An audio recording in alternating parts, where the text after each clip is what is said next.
Hi everyone, Julie Mann, the Habit Fixer here, and I'm really delighted because I'm joined by Suzanne Roynon, who is an interiors therapist and also a Feng Shui expert, and she's going to talk to us about healthy habits to transform the environment. So over to you, Suzanne. Well, good morning, Julie, and thank you so much for inviting me to talk. Now, what I'm going to do is I'm going to run through these 10 really great habits, and we talked about daily habits, but I've got to confess, a couple of them sneak into a bit more than daily. But the first one, always, if you're going to transform your attitude and your environment, start by making your bed in the morning. It sounds so simple, doesn't it? Oh my gosh, the difference it makes. Now, a few years ago, Admiral Raven actually did a commencement talk at one of the American universities, and it went global because he said, if you make your bed in the morning, that is your first achievement of the day. And you know, aside from the fact that it does make your bedroom look an awful lot nicer when the bed is made, when it comes to going to bed, you're slipping between the sheets of a space which is ready for you. It's welcoming you. You know, you're not sort of fighting off yesterday's pajamas and rumpled sheets. You're just getting in and going, yes, I'm here. I am worthy of a decent bed to sleep in. Think how good it feels when you go into a hotel and you get into bed that first night. That's what you deserve every day in your own home. And it starts with making your bed in the morning. So that is tip number one. I'm going to bounce around the house with these tips, I've got to say. Number two, keep your kitchen work surfaces clear and do the dishes before you go to bed. Because it's really horrible walking into a kitchen the following morning with dirty plates and mugs waiting for your attention. And to add insult to injury, there's no mug for your coffee, you know? So let's just get on top of those dirty cups and plates before bed. Now, whether you've got to wash them up or you sling them in the dishwasher, doesn't matter, just not around you on your work surfaces. Because actually, psychologically, when you walk into a kitchen and it's clean and fresh, you're more ready to start your day. And that is an excellent place to be. Now, the next thing to think about is creating a spa-like bathroom for yourself. Now, you know, the thing about a bathroom is that it's where we relax and we release. So it's got to feel good. It's got to feel comfortable. And if you've got a line of partially used shampoo bottles on the side of the bath, that's collecting soap scum, it's collecting grime, it's collecting dust. We're going to get onto dust in a minute. And how can you relax? You know, if you get into the bath, you're constantly thinking, are these bits going to fall down on me? You won't. Just allow your body to diffuse.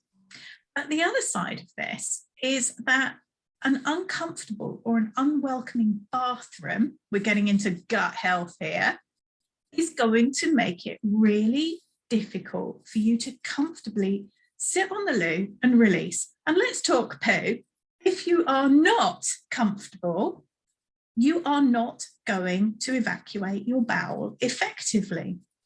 That means, and this is quite frequently what I find in people's homes, where there's a stack of magazines and books by the loo, I know that they're struggling with their gut health. They think I'm a witch. I know that they're just spending too much time on the loo.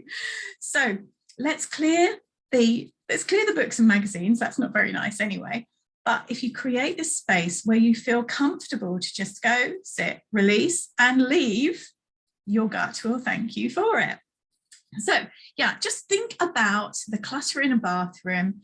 Think about creating this very much more relaxed environment to spend your time in, to do that releasing, and you will find that you don't have as many issues with stress and you don't have as many issues with constipation, which could only be a good thing. So tip number 4, while you're in the bathroom cleaning your teeth, take a moment afterwards to buff the tap with the hand towel that you use. Why? Because taps are a monster for collecting limescale, and if you've got limescale around a tap, you don't feel good using it. It's not necessarily at a conscious level. You think, oh, I don't want to touch that, but it just doesn't look very nice. If you go into a lovely hotel or you go to a high-end store, you will find that their taps are polished so much that you actually want to reach out and touch them. You can do the same in your bathroom just by using that hand towel for a quick bath after every time you use the tap. Easy. So next thing, generally keep all your surfaces clear around the house, with the exception of one or two treasured possessions, if you really must put possessions on display. And I don't have a problem with displaying stuff. I think, I've got them here. I love the things that I look at, but I've only got one or two on each windowsill, each surface, because it's easy then to wipe down to get rid of the dust, and it means that the flow of energy isn't obstructed by anything that you're keeping on your windowsills. Now, let's talk dust. Dust is this horrid, potent combination of microparticles from the atmosphere, it's pollution, it's airborne viruses, it's bacteria, and it's dead skin cells. Hate it, hate it, hate it. So anything that you can do within a home to prevent the buildup of that dust is going to be a good thing. And with interiors therapy, we talk about dust, and you'll remember this, Julie, we talk about dust representing stagnation, being trapped in a place that you don't want to be. Now, whether that is emotionally, physically, energetically, you're somewhere that is keeping you in the past, in that kind of, the space that is really holding you back. But just from a breathing perspective, if you've got a lot of dust around, you're going to have problems with your breathing, your allergies, asthma, COPD, bronchitis. It's also going to trigger lung disease issues. If you've already got an underlying lung disease, if you've got a lot of dust, things are going to feel a whole lot worse with the dust around you. But then there's also the snoring, the dry eyes, the muzzy feeling in your head, the snotty nose when you wake up in the morning. Those are all signs that there are too many dust particles which are fighting with the oxygen to help you breathe at night. And if you don't breathe smoothly at night, you're not going to sleep well. So dust is one of those things that is a really good plan not to have around the place unless you really feel very attached to it. And I don't recommend that anybody is attached to dust. So, one of those other things that comes up with dust, of course, is those airborne viruses and bacteria. And this is something that we've really found a lot in the last couple of years. You hear stories of people in hotel rooms who've not left the room, they've not even opened the door, and yet they've managed to catch COVID from somebody who had it along the corridor. And that's because those particles are airborne and they can come in under doors, through windows, wherever. So the less dust you've got, the more likely you are not to attract those viruses into your home and your lungs and so on, because you're dealing with them before they become an issue. So get healthier. Okay, tip number 7, an inspiring entrance. And this is going to make coming home a much more pleasurable experience. So what I'd like you to do is actually go outside your front door, stand there and look at the area around your front door. Look at it from the outside and then go in and look at it from the inside. Think of it the way a stranger would look at it. If you were putting your house on the market, is this what you want the buyer that you want to pay top dollar for your home? Is this what you want them to see? Because if it isn't, it's not helping you either. So give the door a really good clean. Remember the hinge side as well, because that's where all the grime and the insects and the cobwebs, they'll all be sitting there. So clean that too.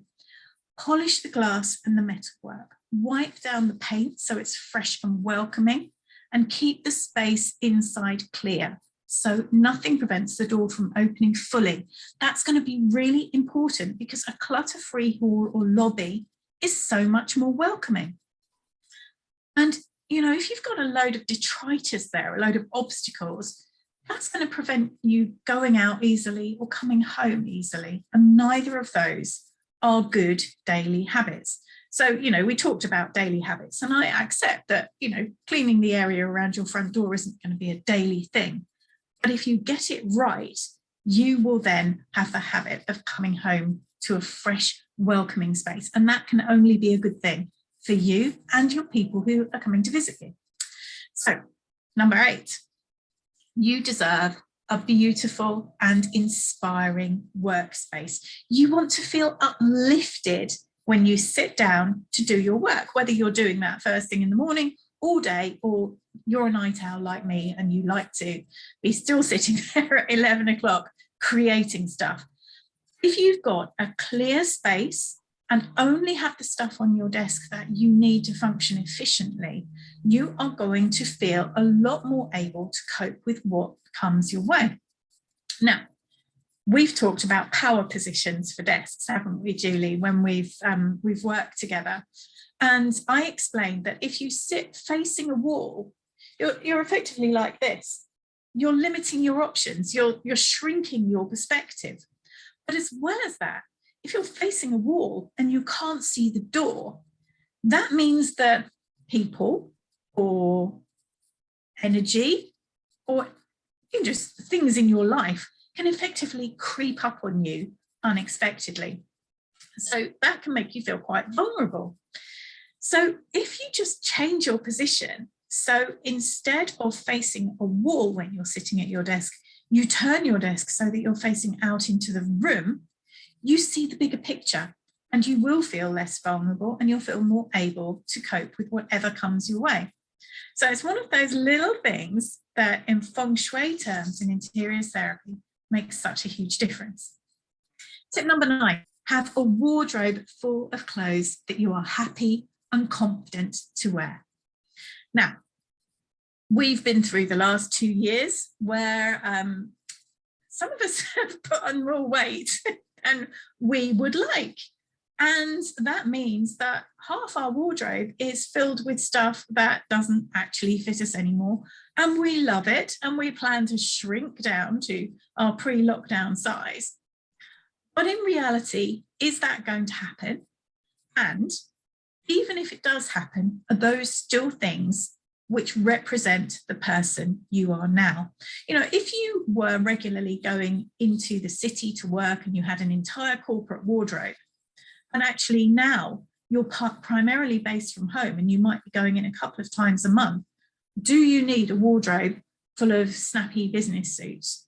The odds are that you don't. What you want is something that looks great on Zoom and a couple of bits that you might wear into work. The rest is now surplus to your requirements. But if it's taking up space in your wardrobe and reminding you of a person that you are not that person anymore, then it's really time to let those go. So what I'd like you to think about is having a wardrobe which is just full of stuff that when you get it out, you think, yes, I love wearing this. It feels so good. So my final tip for changing the environment on a daily basis is to turn off the TV, take the news alerts off your phone, and stop inviting misery, fear, and destruction into your home. You know, right now, the TV, the news wires, the feeds, it's awful. And I don't diminish in any way, shape, or form what is happening in the big wide world outside. But what I say to you is that your home is your sanctuary. It needs to be your sanctuary. And yes, you can't stop what's happening out there, but what you can do is to create a space which supports and loves and works for you. You get enough outside, you don't need it in your home too. So if you must stay abreast of the news, instead of watching it on TV and allowing those pictures to filter into your brain and your subconscious where they will stay, instead of that, listen to a bulletin on the radio, because you're not seeing the pictures. You'll get the facts, you'll know what's going on, but you won't have to live it day in and day out. And that is so much more valuable for your conscious mind, your subconscious mind, and your well-being. You know, so many people are experiencing sleep deprivation, insomnia. Fear is rising again, and fear doesn't help anybody. It's not helping the war in Ukraine. It's not helping the situation with the health service. It's not helping Boris and the anger about his parties. All it's doing is hurting you. So find a way of diminishing the ways that fear can come into your life, and you will feel better in yourself. So those are my 10 tips for a happier environment. I hope some of them are useful. That was so brilliant, Suzanne. Thank you very much. I'll put a link to your website below this recording. But thank you, and everybody have a great day. Thank you.